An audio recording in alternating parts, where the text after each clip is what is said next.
Hello and welcome to the fourth dev diary in the Imperator Invictus mod project.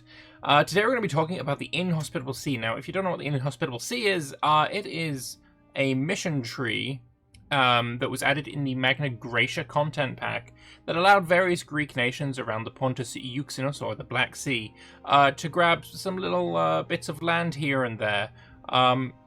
And it actually starts with like a really big bonus just for taking the mission, which is 10% aggressive expansion reduction, which is really nice. But I doubt that is what this dev diary is around. There's probably some more to do than just that. So let us first, before we get onto that, let's check out the Twitter. We obviously have a Twitter teaser from yesterday, or I should say, as I'm recording this, 2 days ago, because unfortunately I'm a little bit late again to this dev diary. Apologies for that. So we've got Heliodoros Kidemonas Nikagorid, and he is the Archon of somewhere that has a really nice flag. I don't know where this is. I can't make it out. I don't recognize the places in the background. It could be, honestly, anywhere. But we're assuming it's somewhere around the Black Sea, because of that we know that it's all about the Inhospitable Sea. But other than that, I don't know. I don't know where this is from. Yeah, but really nice flag. I very much like the flag. Alright, let's get into the dev diary itself then, shall we? So, salvete readers. Today we'll be talking about the newly developed Black Sea missions and an optional change to the Diadochi CB. Or Diadochi, Diadochi, take your pronunciation, I don't care. To begin, I'll hand you over to Traced. Salvete, I'm Traced, also known as Hannibal the Cannibal on the forums, a developer working on expanding Hellenic mission content. Today, I'd like to talk about what I've been working on these past few weeks, Greek republics in the Black Sea region. Some may wonder why focus on this topic. There exists a generic Greek mission centered around controlling the Greek ports on the Pontus Euxinus. Shouldn't that be enough? Well, several team members and myself have found that the Inhospitable mission, while fairly robust, fun and flavorful, is largely geared towards medium-sized Hellenic nations in the region, ignoring the realities of the many smaller Greek city-states that are sorely lacking in flavor. My goal with this mission is to offer another path of growth and possibly a taller style of play for the Greek republics in the region. Additionally, the tree includes several interactions with your nation's senate, so all monarchies and tribes, I suppose, are excluded from accessing the mission. So without further ado, let's jump in. It does make a good point that, yeah, when you're taking this Inhospitable Sea mission, it's usually asking you things like, oh, conquer this region, or sorry, this city, from somewhere like Pontus, or a large Paphlagonia, or sometimes even from the Antiguanids, if they're still around. So yeah, you would need to be a somewhat decent size before you have the ability to do many of those missions. So yeah, that does make sense to me. So, we have the Forgotten Children of Hellas. Subjugated, isolated, or on the verge of conquest, the disparate colonies of the Pontus Euxinus must band together to weather the coming storms. So the completion criteria is unite the Hellenes of the north and form a league of cities to challenge the supremacy of the Pontus Euxinus. Very cool. I like how it's the same picture, just like we'll have a little bit over the left and you'll have a bit more over the right. That's kind of cool. I like it.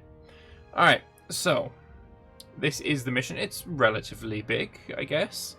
Honestly, can't really tell much from just reading the titles of the various mission elements themselves. There's nothing very specific there, other than forming the Bosphoran League and forming the Pontic League. Now that is interesting. If those are two brand new, tags with associated heritages, that could be very interesting indeed. So, as you can see, the mission incorporates one main branch with some optional tasks and some diverging paths. One optional task and one entirely optional branch. The main branch focuses on the building up of the capital region, either diplomatic or aggressive expansion on your nation, gaining Senate backing, and ultimately the formation of a new league of cities. There'll be 3 new nation tags available, depending on where you start, and if you can conquer and acquire the necessary territories. While we may not have historical evidence that these proposed leagues ever existed, our scholars are convinced that under the right conditions, I don't know where I got circumstances there from, their creation would have been entirely possible. If these small disparate colonies were to strike out from under the influence of the successor kingdoms, local barbarian nations, it would be pertinent for fellow Greeks to band together in common military and economic interest. I feel it's a great way to provide some interesting ahistorical playthrough paths. I'm perfectly happy to see things that aren't historically accurate, right? These leagues are not based on historical evidence, but they are plausible. Historical plausibility and historical authenticity, I think, is much more agreeable and undesirable than pure historical accuracy.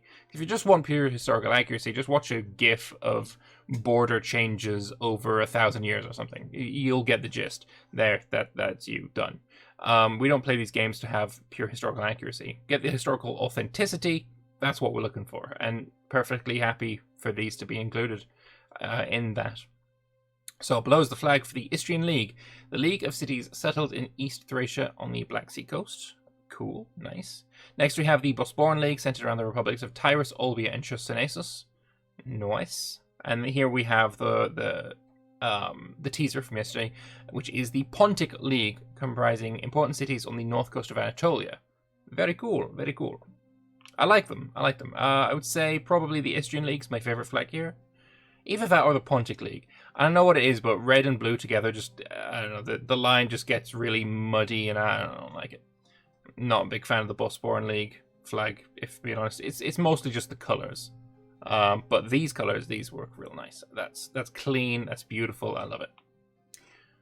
In addition to the main branch, there are several optional tasks available, focusing on the building up of naval infrastructure and supporting a large fleet, settling recently conquered or acquired territory, diplomatically acquiring more cities to join your cause, as well as slave trade with the Scythians and Sarmatians, which was an extremely important part of the mercantile economic system in the Black Sea region.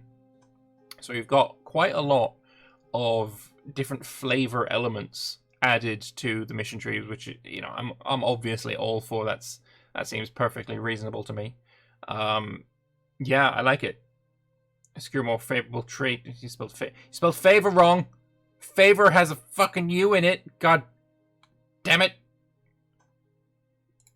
I'm just gonna clip that, and then I'm just gonna do that. God damn, Americans ruining my language. Anyway, so moving on. Best provider of slaves on the Pontus Euxenos, and if we whet their appetites, we might be able to get a better deal than our rivals. Very nice. The optional mission branch focuses on the legacy of Greek colonists in the region, culminating in the search for the Taurian Temple of Artemis, located somewhere on the Crimean Peninsula. Turning both to mythological sources as well as Euripides, the Temple of Artemis in Taurica plays a central role in the story of Iphigenia, the daughter of Agamemnon, and how she was saved from being sacrificed by her father by the goddess Artemis. In the tale, she's whisked away to the Temple of Artemis in Tauris, and is made a high priestess there. Sources vary on what happens next, whether she returned to Greece with either an image of Artemis or a copy of the image of Artemis. What's important for our purposes is that this image of Artemis was purportedly made from materials fallen from the heavens, which totally historically reasonable. I mean, comets or meteorites falling to the ground, it happens all the bloody time. So that somebody would take some of that material and craft something out of it and say, look, this stone fell from the heavens and I made a thing out of it. I see no problem with that either. In our mission task, a traveler comes to court describing the rumors of the ruins of the temple in the Crimea region. Rumors has a U in it, featuring a unique-looking goddess statue. The player will be given the opportunity to launch an expedition to locate and return the statue to their capital, thus earning the respect of the Greek world and winning great prestige for themselves. Upon completion, the players will be able to unlock one of two new deities that are specific to the region: Artemis Tauropolis and Hecate Iphimedes, whatever. In some versions of the story, Iphigenia is transformed by Artemis into the goddess Hecate. As this deity is already in the base game, we've created regionally specific versions of the goddess of magic to better reflect the regional nature of our worship. Please note the task requirements and rewards are still undergoing playtesting and could change before launch. I will say, as I was reading this for the first time, I was like, okay, there's a Taurian temple of Artemis, a secret one hidden on the Crimean Peninsula. Trying to find that through this mission that's kind of interesting. What could possibly be the best fitting reward for that? And I was kind of disappointed that it was just a deity. Not gonna lie, that you unlocked a new deity doesn't really scream like yay rewarding. I mean, in fairness, these deities are pretty good, right? They are pretty good. Pop growth as a base is really nice. State religion happiness is pretty good as well as an active. Monthly political influence as a base is amazing. Tyranny reduction, I probably wouldn't use it as an active, but it can be useful in the right circumstances. They are pretty good deities. But, hear me out. You're looking for a Taurian temple in Artemis. It's a temple. And considering that the plan for this mod Invictus, I believe it is stated. I just want to make absolutely sure. Let's go to a new page a second.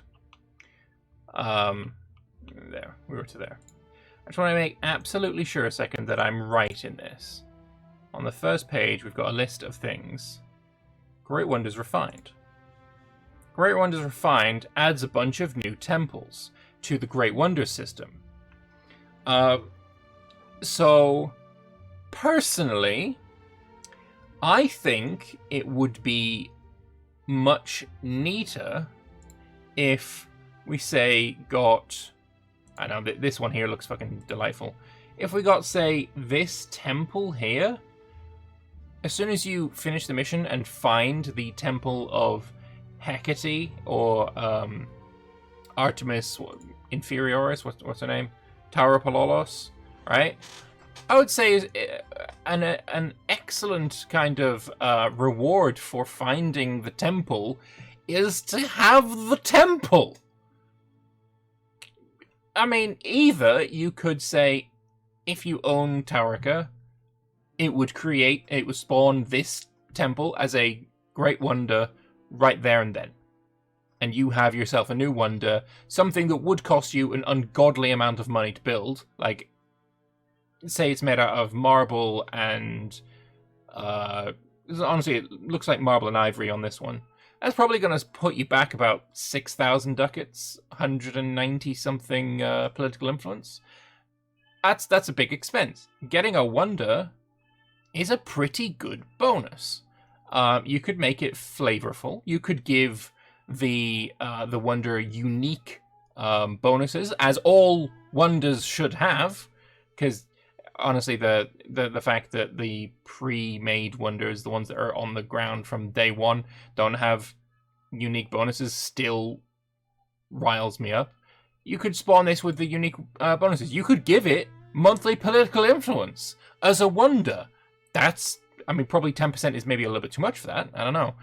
But you could totally do it. You could give it, if you own this wonder, you get more political influence, or you get more pop growth, or you get stuff like that. Like, that is, in my opinion, a much more flavorful and much better reward. Something that I'm actually going to be like, oh yeah, I really want this. Other than, maybe I'm happy with the deity of fertility that I already have, and this reward is going to amount to basically nothing.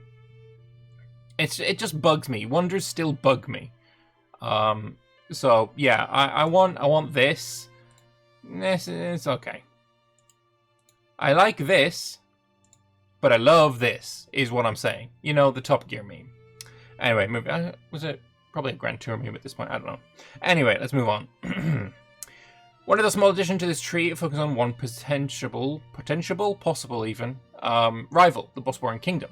As the heirs to the Greek tradition in the region up into and during the time of Roman dominance, the Greeks have ostensibly been led by the Bosphoran kingdom for centuries. In our alternate history telling, the Bosphoran kingdom serves as a rival to nations participating in this mission, as they are both a formidable military and economic foe, in addition to taking the opposite political stance in governance.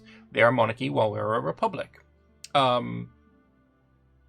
Is that opposite? No, whatever.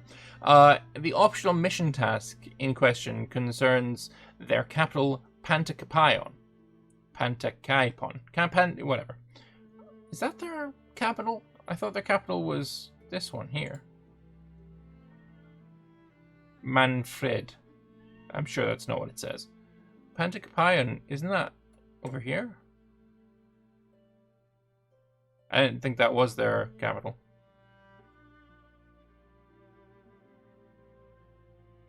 I actually don't see Pantakaipon there. I think that is it. Right there. Oh, well, okay.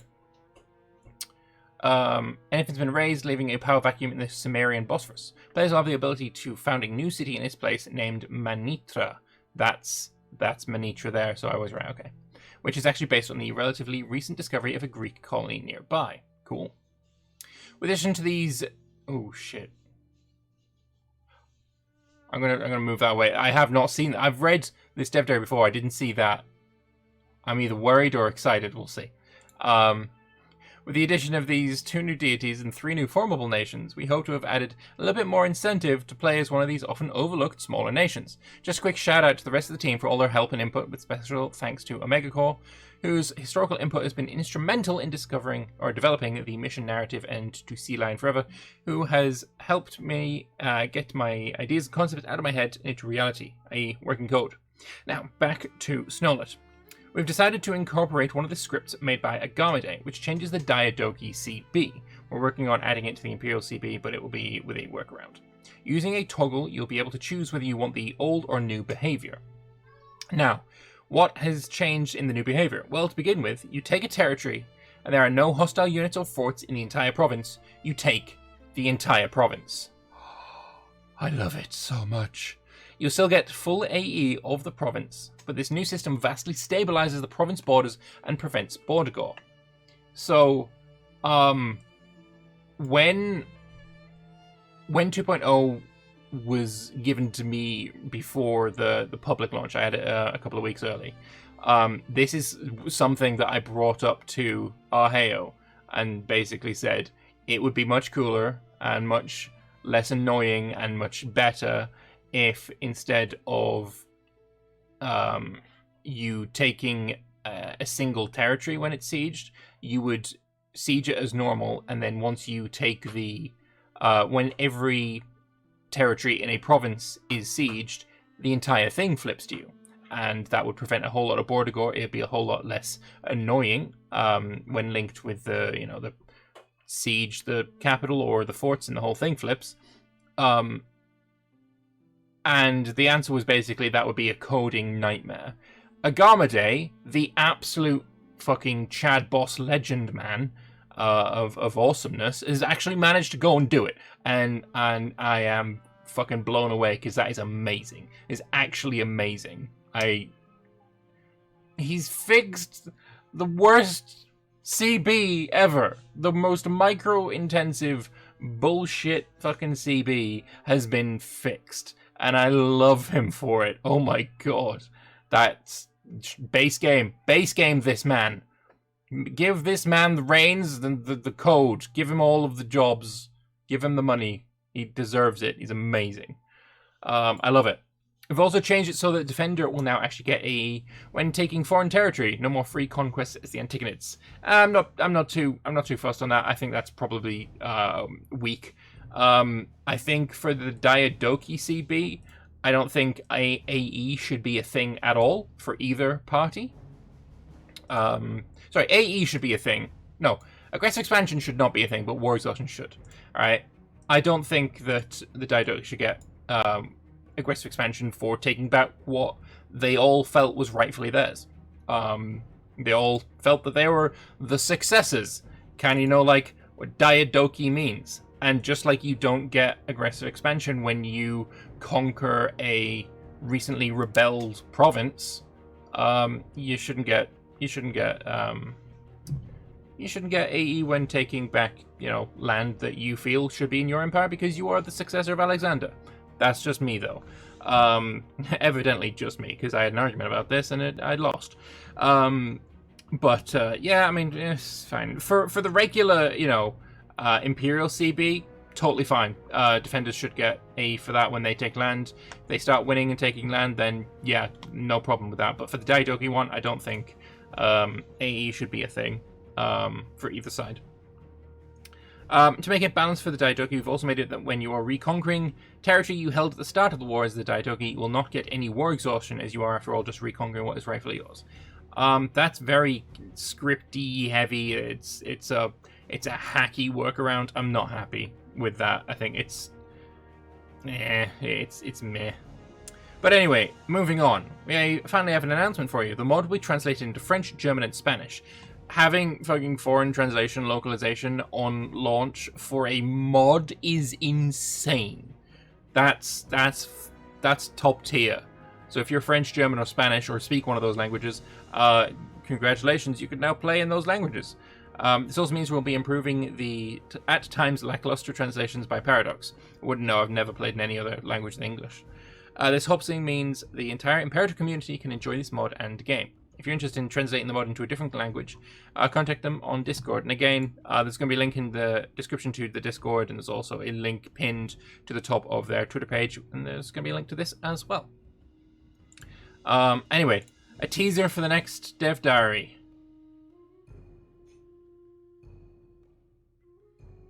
It's a motherfucking aqueduct, that is. That is a motherfucking aqueduct. That's an aqueduct. You know how I feel about aqueducts. I fucking hate aqueducts.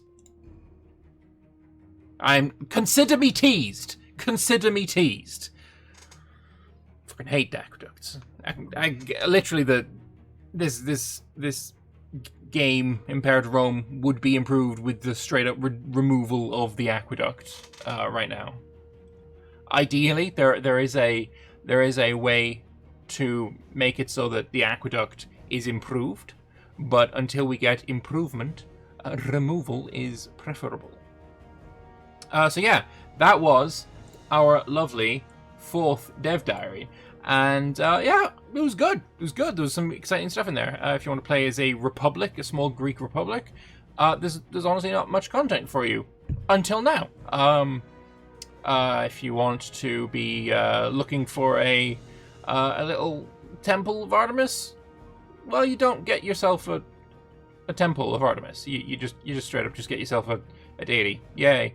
But yeah, some good stuff. Some stuff, but the stuff is entirely like opinion based. It's not like objectively this is bad. Like I can recognize that it is just an opinion. Usually when I have a strong opinion, I will label it as objectively correct, but this time, I'm self-awareness. It's just an opinion. But yeah, let me know what you think of this in the comment section below. Reminder that this mod releases in 15 days on the 30th of June, and you will be able to play it as well and explore all the new little details that have been added by the wonderful modders on the Imperator Invictus team. Thank you all very much for watching. I hope you've enjoyed this little video, and yeah, get hype for Invictus. I'll see you in the next one. Bye-bye.